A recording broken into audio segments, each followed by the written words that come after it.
how do you change culture of an organization? And if you're building a new organization, then how do you make sure you have a strong and unique culture? Well, I think it's a lot easier to build a new organization around a culture than it is to change the culture of an existing organization. It is really tough. And I like that fact in the sense of Berkshire. I mean, it would be very tough to change the culture of Berkshire. It's so ingrained in all our managers, our owners, everything about the place is designed, in effect, to reinforce a culture. And for anybody to come in and try and change it very much, I think the culture would basically reject it. And the problem you describe, if you want to walk into,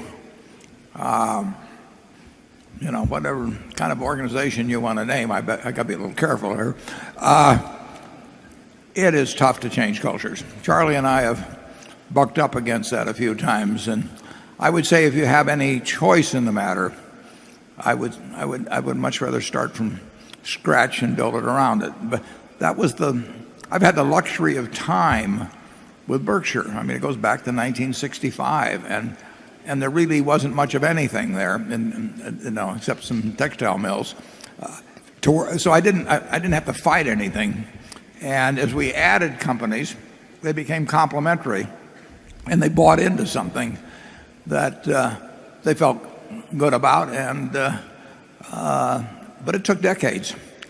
And at Solomon, I attempted to change a culture in terms of some respects, and I would not grade myself A+ in terms of the result. Charlie? Well, I'm quite flattered that a man would say that he's in a new place where he can't succeed unless he changes the culture, and he wants us to tell him how to change the culture. In your position, my failure rate has been 100%.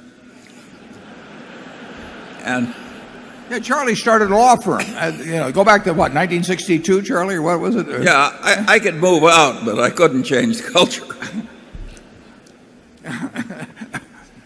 We can tell some interesting stories from the old law firm, but we'll go on to Carol now.